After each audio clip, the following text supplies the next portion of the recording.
할렐루야. 이제 오늘은 특별히 주일임과 동시에 또 우리 구유의 명절인 설날 당일입니다. 그래서 오늘 이제 우리가 더 기쁜 마음으로 주님께서 우리에게 주시는 복이 얼마나 큰 것인가를 다시 한번 감사하는 마음 가지고 오늘 말씀을 나누려고 하는데, 그래서 오늘은 특별히 이제 제사장의 축복, 아론의 축복이다라고 하는 이 말씀을 가지고 하나님께서 우리에게 어떻게 복을 주시는지 이 복의 말씀을 통하여서 이 주일과 이 명절이 더욱더 하나님의 복을 받아들이고, 뿐만 아니라 우리가 이제 일평생 동안 이 복을 함께 누리면서 무엇보다도 주의 종들인 우리가 이 복을 다른 사람에게 선포하는 그러한 우리 모두가 되시기를 소원하며 말씀을 나누겠습니다. 오늘은 이제 축복하면 복을 주십니다 라는 제목을 가지고 함께 말씀을 나누는데, 먼저 하나님의 사람은 어떤 사람입니까? 축복을 외치는 복의 사람이어야 된다라는 거예요. 하나님의 사람은 다른 사람을 저주하거나 또는 다른 사람에게 악담을 퍼붓거나 그러한 것들을 하지 않는, 오히려 하나님의 사람들은 늘 사람들을 대할 때마다 축복의 말씀을 외치는, 축복을 선포하는 그러한 사람들이 되어야 된다라는 것이죠. 우리가 사람들을 돕는 방법이 여러 가지가 있습니다. 먼저 사람들을 돕는 방법에는 나의 재능을 가지고 사람들을 돕는 방법이 있죠. 우리들도 가끔가다 그런 것들 많이 보잖아요. 나의 재능을 가지고 나는 할 수 있으나 저 사람은 할 수 없는 부분들을 그 재능을 가지고 돕는 것, 너무나도 귀한 일입니다. 또한 물질을 가지고 돕는 것, 오늘도 이렇게 우리 컴퓨터를 가지고 더 효율적인 그런 예배를 드릴 수 있도록 물질을 가지고 헌신하는 것, 너무나도 감사하고 귀한 일이죠. 또한 자신의 어떤 위치나 능력을 가지고 그 어떤 사람들을 도와주는 것들도 있죠. 여러 가지들이 있습니다. 그러나 오늘 이 말씀을 통해서 볼 때 하나님께서 생각하실 때 그 모든 것들도 귀하지만 그보다 가장 귀한 것은 다른 사람들에게 복을 빌어주는 것, 이것이 얼마나 놀라운 그런 은혜인지 모릅니다. 그래서 제사장들을 통해서 하나님께서 그 백성들에게 복을 빌어주는 것이 오늘의 말씀이 아닙니다. 마태복음 10장 12절에서 13절에는 이렇게 말씀하고 있습니다. 또 그 집에 들어가면서 평안하기를 빌라. 그 집이 이에 합당하면 너희 빈 평안이 거기 임할 것이요, 만일 합당하지 아니하면 그 평안이 너희에게 돌아올 것이니라. 아멘. 이렇게 기록하고 있어요. 이 예수님의 말씀입니다. 그러니까 어찌되었던 간에 어떤 집에 가던가 누구를 만났을 때는 어떻게 하라고요? 평안을 빌라. 즉 축복을 하라는 거예요. 복의 말씀을 전하라는 거예요. 그래서 그 사람이 그 복을 받을 합당한 사람이면 어떻게 된다고요? 그 복이 그 사람에게 임하는 거예요. 내가 빌어준 그 평안의 말씀, 평안의 메시지가 그에게 임하는 것이죠. 그러나 내가 그 축복을 그에게 말했지만은 그가 그 축복을 받을 그릇이 되지 않고 또 그가 그것을 받아들이지 않는다면 어떻게 된다고요? 그게 소멸되는 것이 아니라 그 빈 평안이 누구에게로요? 우리에게, 그 복을 빈 사람에게 다시 돌아온다는 거예요. 그러니까 예수님께서 말씀하신 이 말씀대로 우리는 어떻게 해야 되는 거예요? 어찌되었든 간에 다른 사람에게 축복의 말씀을 전하고 평안을 전해야 되는 거예요. 그러면 그가 평안을 받기도 하고 또는 그 평안이, 그 축복이 나에게 돌아오기도 한다는 거예요.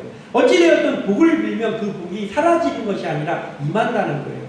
축복을 하면 그 복을 반드시 주시는 것이 하나님의 원리입니다. 그러므로 늘 축복을 하는 삶을 살아야 하고, 그러할 때 하나님의 복을 주신다라는 것을 우리가 알고 오늘 한 가지 한 가지 바라보면서 우리도 축복하고 또 복을 받는 그러한 존재들 되시기를 주님의 이름으로 축원합니다. 첫 번째 무엇입니까? 축복하면 보호하시는 복을 약속해 주셨다라는 거예요. 우리가 먼저 축복을 하면 그 보호하시는 복이 임한다라는 거예요. 이것을 약속해 주시는 것이죠. 오늘 본문 24절에 여호와는 내게 복을 주시고 너를 지키시기를 원하며. 아멘. 뭐라고 했습니까? 내게 복을 주시고 가장 먼저 여호와는 네게 복을 주시고 이렇게 축복하라는 거예요. 그리고 너를 지키시기를 원하고 이렇게 축복하라는 거예요. 자, 너를 지키시기를 원하며 할 때 그 너를 지키시는 분은 누굽니까? 하나님이 너를 지키시기를 원하며 라는 거예요. 자, 보호자가 없는 아이를 우리는 뭐라고 합니까? 고아라고 하죠. 고아. 근데 보호자가 없는 아이는 어떤 상태에 놓여져 있습니까? 매우 위험한 상태에 놓이게 되는 것이죠. 왜냐하면 보호자가 없으니까. 자, 우리에게도 마찬가지죠. 우리에게 보호자가 없다면 우리는 어떤 상태가 됩니까? 사망의 그늘에 놓이게 되는 것이죠. 어려움이 가득한 세상 속에서 온전하게 안전하게 살아갈 수가 없는 것이죠. 그러니 하나님께서 지키시는 복을 주신다는 것은 어떤 것이죠? 매우 큰 복이라는 거예요. 하나님이 우리를 늘 지켜주시고 계시다는 것은 우리가 안전하게 살 수 있다는 거예요. 얼마나 큰 복입니까? 시편 23편 4절에 내가 사망의 음침한 골짜기로 다닐지라도 해를 두려워하지 않을 것은 주께서 나와 함께 하십니다. 주의 지팡이와 막대기가 나를 안위하시나이다. 아멘. 이렇게 기록하고 있어요. 자, 어디로 다닌다고? 사망의 음침한 골짜기로 다닐지라도. 그러니까 하나님께서 지켜주시면 그냥 환난 자체가 없어지는 게 아니에요. 어려움 자체가 없어지고 탄탄대로만 걷는 것이 아니에요. 하나님께서 지켜주시는 사람이 사망의 음침한 골짜기도 갈 수 있다라는 거예요. 그런데 그곳에서 해를 내가 이러다가 해를 당하면 어떡하지? 나는 그 해를 두려워하지 않을 이유가 있는데 그것은 뭐냐면 주의 지팡이와 막대기가 나를 안위하시기 때문이라는 거예요. 즉 하나님께서 나를 지켜주시기 때문에 그래서 내가 두려워하지 않는다는 거예요. 하나님이 나를 지켜주셨더니 나는 사망의 음침한 골짜기 같은 곳을 전혀 가지를 않네? 너무나 좋겠죠. 그렇지만 그런 일은 일어나지 않는다는 거예요.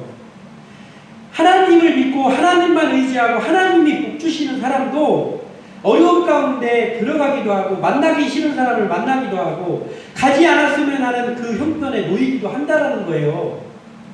그런 것들이 아예 없어지는 것이 아니라 그런데 어떻게 된다고요? 거기서 내가 해를 받을 것을 두려워하지 않을 수 있는 것이 있는데 그 이유가 뭐냐면 주님의 지팡이와 막대기가 나를 지켜주시기 때문이라는 거예요. 그러니까 우리도 어려움 가운데 있을 때 있잖아요. 두려운 일들이 우리에게 다가올 때 있잖아요. 그런 상황 가운데 있기도 하고 사자와 같은 사람들이 나를 노리면서 달려들 때도 있잖아요. 내가 너 가만히 안 둔다 하면서. 그러면 그냥 어디로 숨어야 됩니까? 아니에요. 거기서 우리가 하나님을 찾으며 기도하면 하나님께서 지켜주신단 말이에요. 그래서 죽을 것 같았는데 안 죽고 살아나는 거예요. 오히려 우리를 해하던 그 조건들이 사라지는 거예요. 이것이 바로 오늘 이야기하는 여호와는 내게 복을 주시고 너를 지키시기를 원하며 할 때 우리에게 임하는 복이다라는 거예요. 사망의 음침한 골짜기가 없어지는 것이 아니라 여전히 있지만 하나님께서 보호해 주시는 삶으로 인하여서 안전한 것이다라는 것이.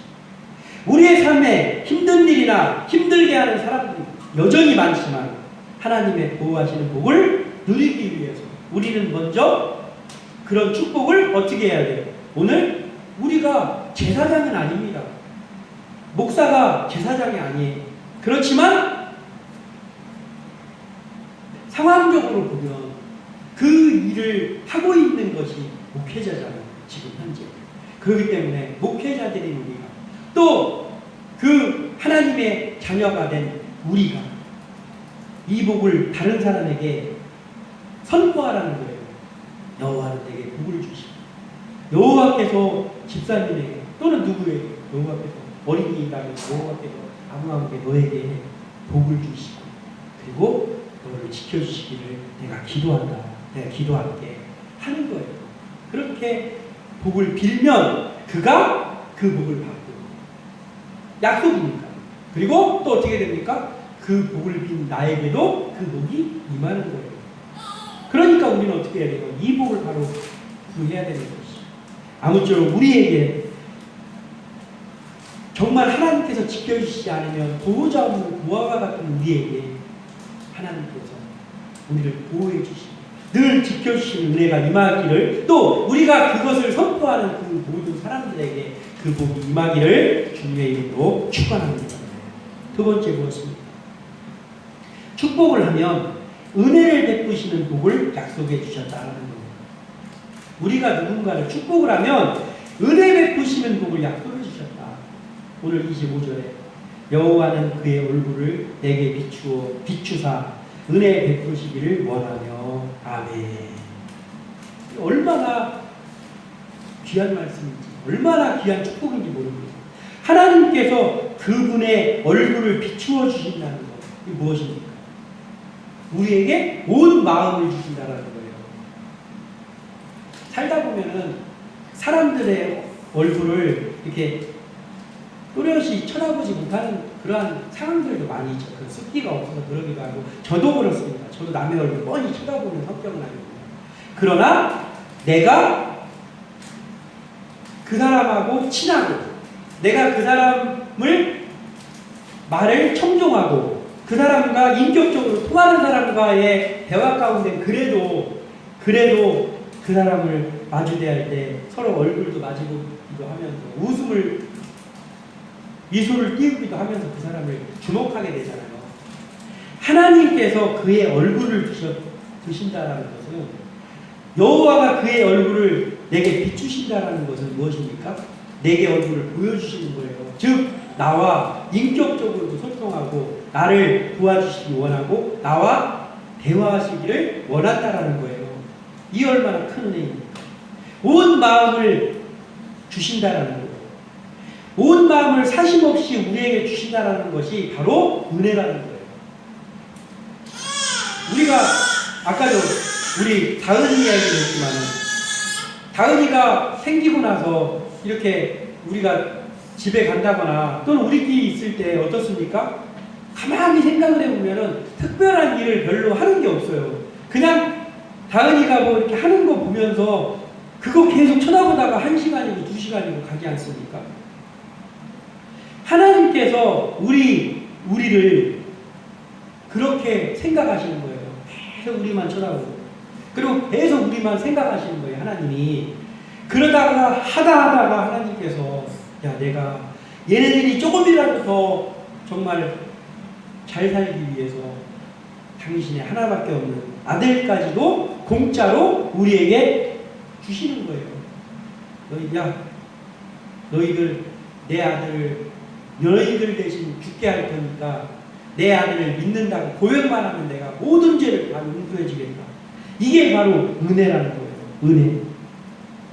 가장 큰 은혜는 예수 그리스도를 우리의 죄로 인하여 보내신 구속의 은총입니다. 이것이 바로 우리가 은혜라고 하는 거잖아요. 이 은혜를 하나님께서 주시는데 왜 주십니까? 그의 얼굴을 우리에게 비추어 주시기 때문에, 우리를 인격적으로 사랑하시고 우리와 가까이 하시기 때문에 그렇다는 거예요. 그러면 그 복을 우리가 받았다고 한다면 우리는 어떻게 해야 됩니까? 우리도 다른 사람들을 위해서 축복을 할 때 이러한 사심없는, 하나님이 온 마음을 다해서 우리를 대하신 것처럼 우리도 사심없는 하나님의 마음을 가지고 사람들을 대해야 된다라는 거예요. 한편에다가는 어떤 내가 이익을 얻기 위한 수단으로 한편에다가 숨겨놓고 그 이익을 얻기 위해서 이거 하면서 잘해주고 이런 것은 우리가 해서는 안 된다는 거예요.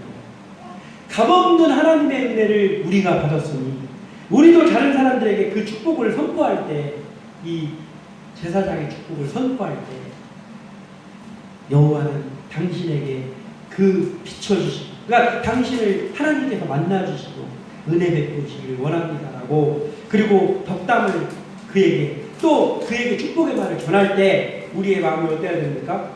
우리가 이렇게 축복의 말을 전하면 저 사람이 나에게 이렇게 하겠지라는 그런 마음을 가져서는 안 된다는 거예요.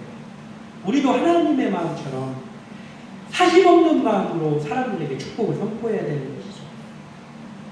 그 좋은 예가 어디 있습니까?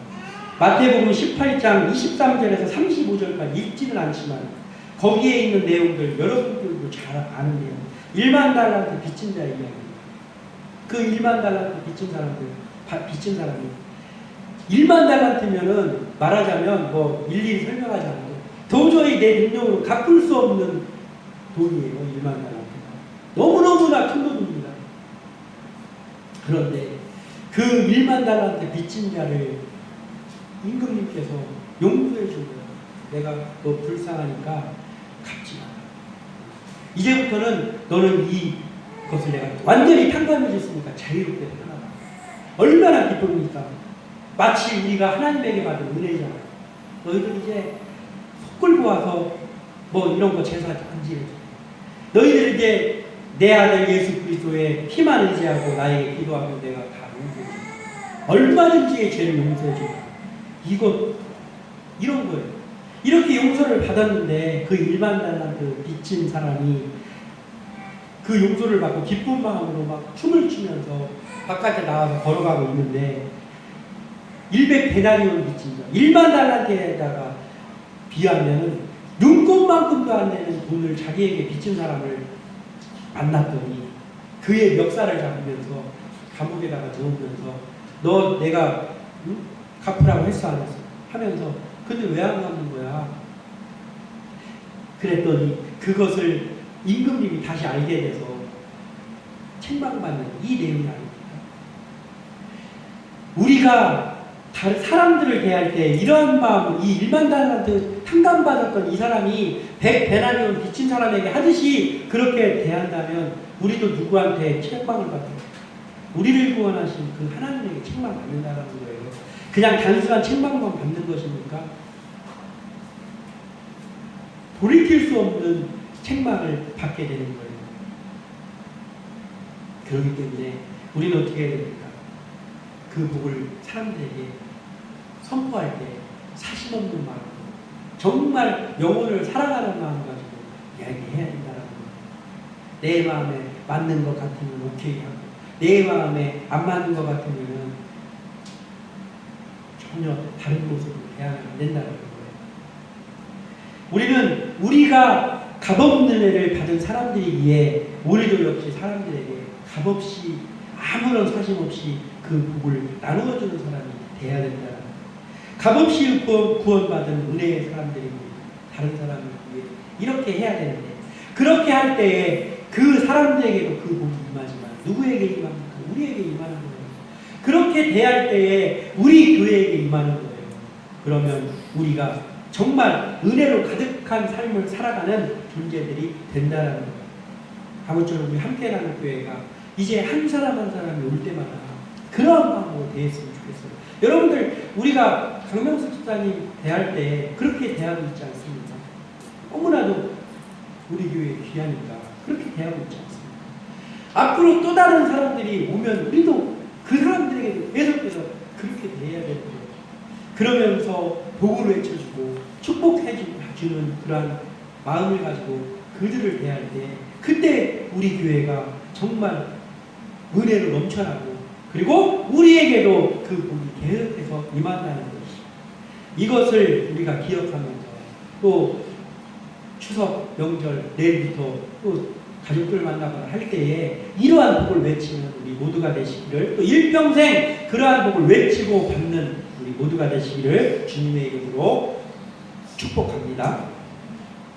마지막 세 번째 무엇입니다? 축복을 하면 평강을 누리는 복을 약속해 주셨다라는 거예요. 오늘 본문 26절에 여호와는 그의 얼굴을 내게로 향하여 보사 평강 주시기를 원하노라 할지니라 하라. 아멘. 아무리 재산이 많고 명예와 권세가 있다 하더라도 그 사람의 마음에 평강이 없어요.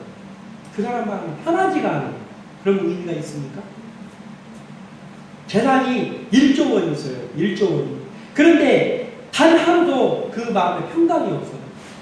늘 뭐에게 쫓기는 것 같고 늘 불안해. 내가 죽인다는 거 아니야? 내가 이 자리에서 떨려나는 거 아니야? 맨날 그 생각만 내 마음속에 있다라고 한다면 무슨 의미가 있냐 말이죠. 그 재산. 명예와 권세가 어떤 사람에게 있습니다. 그런데 그가 평강의 마음이 전혀 없어요. 늘 불안함에 떨고 있어요. 그러면 무슨 그 명예와 권세가 무슨 의미가 있냐 말이에요. 아무 의미가 없어요. 특히나 요즘은 무엇 때문에 사람들이 많이 두려워합니까? 몸의 질병. 그리고 그 몸의 질병보다도 더 두려워하는 것인데 그건 마음의 병. 요즘은 마음의 병이 많지 않습니까? 그 불과 몇십 년 전만 해도 그 어떤 정신적인 것으로 오는 병에 대해서는 병원에서도 잘 진단을 못했다고 합니다. 근데 지금은 그 청진기를 대서 진단할 수 없는 그 병 중에서 정신적인 면에서 오는 분들이 얼마나 많습니까? 그래서 몸의 질병도 너무나도 많지만은 옛날에는 동네에서 그 암 환자 한 명이 생겼다 하면 되게 특이했잖아요. 그때는 암이 많지 않기 때문에. 그래서 암 환자가 하나 생겼다 하면 되게 어떻게 하다가 그런 병이 걸렸을까? 라고 생각하던 시절이었어요. 몇십 년 전만 해도. 근데 지금은 어떻습니까? 너무나도 많잖아요. 몸의 질병도. 그리고 마음의 병도. 얼마나 많습니까? 그걸로 인해서 평안하지 못하는 얼마나 많습니까? 그러니 평강의 복을 받는다는 것은 얼마나 값진 일인지 모릅니다. 하나님께서 우리를 여호와께서 그의 얼굴을 내게로 향하는 우리를 향하여 주님께서 인도하여 주셔가지고 우리에게 평강을 주신다고 한다면 이처럼 큰 복이 없다라는 거죠. 아무리 맛있는 음식이 있어도 걱정이 그 마음속에 생기는 순간 어떻습니까? 음식이 입으로 들어가는지 코로 들어가는지 몰라요. 맛이 느껴지지가 않는단 말이에요. 고민이 있으면. 그런데 김치 한 가지를 놓고 밥을 먹는다 해도 마음이 편안해요. 마음이 너무나도 기뻐요. 그러면 어떻습니까? 꿀맛이잖아요. 김치 한 가지랑 먹는데. 그런데 산의 진미를 쌓아놓고 먹은들 마음속에 평강이 없는 상태에서 그 음식을 대하면 이 음식이 아무런 나에게 이익이 되지 않는단 말이죠. 우리가 사람들을 위해서 그 평강의 복을, 축복을 선포할 때 그 사람들뿐만 아니라 그 복을 비는 우리에게도 이 평강의 복, 이 하나님의 복을 임하기를 소원합니다. 우리가 우리 마음속에 평강이 있을 수밖에 없는 삶들만 우리에게 사라지게 됩니까? 그렇지 않잖아요. 걱정거리도 너무나도 많고 나를 두려워하게 하는 것들도 너무나도 많잖아요. 아니 제가 제 인생을 생각해보면 지금까지 몇십 년을 사는 동안에 한 번도 내 마음속에 나를 짓누르거나 걱정할 만한 일들이 하나도 없었던 적이 단 한 번도 없습니다. 늘 있습니다. 그 고통이 사라지고 나면 또 다른 일이 또 생깁니다. 그 고민이 사라지고 나면 또 다른 일이 또 생깁니다. 지금 말씀을 선포하는 이 순간에도 나의 모든 것들은 오케이 100%가 충만 이것이 아니라 필요한 것, 있어야 될 것, 그리고 해결돼야 될 문제 지금도 있습니다. 그러나 우리에게 평강이 하나님께서 우리를 평강이 인도하고 있기 때문에 말씀을 전하기도 하고 들을 수 있는 아멘을 허락하기도 하고 잠시 전에 제가 이야기했지만은 아무리 맛있는 음식이 있어도 우리의 마음속에 고민이 있고 평강이 없으면 그 음식 맛을 못 느낀다고 했잖아요. 마찬가지예요. 우리의 마음에 고민으로 가득 쌓인데 예배 시간에 와서도 하나님 앞에 내려놓지 못하고 계속 그 생각만 하고 있으면 어떻습니까? 말씀을 한들, 찬양을 한들, 기도를 한들 아무런 맛을 느낄 수 없어요. 뭔 얘기 들었는지 생각도 안 납니다. 그래서 우리는 구해야 되는데 또 다른 사람에게 그것을 선포해야 되는 뭐예요? 평강의 복을 하나님께서 주시기를 선포하고 기도해야 된다는 거예요. 그래서 그게 있어야지 고민거리가 있음에도 불구하고 말씀을 선포하기도 하고 고민거리가 있는 가운데 오기도 했지만 그 말씀을 들을 때 찬양을 할 때 감격하기도 하고 은혜를 받을 수도 있다는 거예요. 너무나도 중요합니다. 그래서 우리에게 평강의 복을 누리는 이 약속의 말씀이 너무나도 귀하다는 것이죠. 창세기 12장 3절에 이런 말씀이 있습니다. 너를 축복하는 자에게는 내가 복을 내리고 너를 저주하는 자에게는 내가 저주하리니 땅의 모든 족속이 너로 말미암아 복을 얻을 것이라 하신지라. 아멘. 누구에게 하신 말씀입니까? 아브라함에게 하신 말씀입니다. 아브라함에게 그러는 거예요. 누군가가 너를 축복하면 내가 그 사람에게 복을 내리고, 그런데 누군가가 너를 저주하면 내가 그 사람에게 저주를 내리겠다. 또한 땅의 모든 족속이 아브라함 너로 말미암아서 복을 얻을 것이다 라고 지금 아브라함에게 말씀하신 거예요. 그 복이 우리에게 임하기를 소원합니다. 우리에게 그 복이 임하되,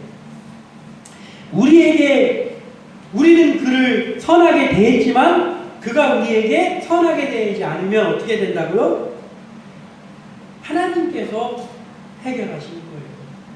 그런데 내가 누군가에게 축복의 말씀을 외쳤는데 그 사람도 화답하면서 우리에게 축복의 말을 하면서 우리를 복을 빌면, 그러면 하나님께서 그것을 보시고 그 사람에게 복을 주신다고 했단 말이에요. 그리고 모든 땅의 모든 족속이 아브라함으로 인해 복을 얻을 것이라고 한 것처럼 이제 아브라함의 자손이 된 우리에게도 그 복이 임했기 때문에 우리가 축복하는 그 복이 사람들에게 임하고 우리가 선포하는 그 말씀이 하나님께서 책임져 주신다는 거예요. 그러니까 얼마나 귀한 것입니까? 우리가 평강을 빌면 그 사람에게 평강이 임하기도 하고, 하나님 우리에게 평강을 주시옵소서라고 하면 그 평강이 우리에게 임한다라는 거예요. 그렇기 때문에 우리는 이것을 잊지 말고 계속해서 그것을 외쳐야 된다는 거죠. 우리는 하나님의 자녀이므로 이 말씀을 마음에 담고 늘 축복하는 사람이 돼요. 또 복을 전달하는 전달자로 평강을 우리도 누리고 남에게도 그 평강을 누리게 하는 그러한 일을 하시기를 소원합니다. 말씀을 맺습니다. 우리는 모든 사람들을 위해 축복을 외치는 주님의 종들 되시기를 소망합니다. 또한 우리는 하나님께서 주시는 지켜주심의 복과 또 은혜 베푸심의 복과 또 평강을 누리는 복을 받아 누리시는 우리 모두 되시기를, 또 우리 함께 나눌 교회 되시기를 주님의 이름으로 축원합니다. 기도합니다.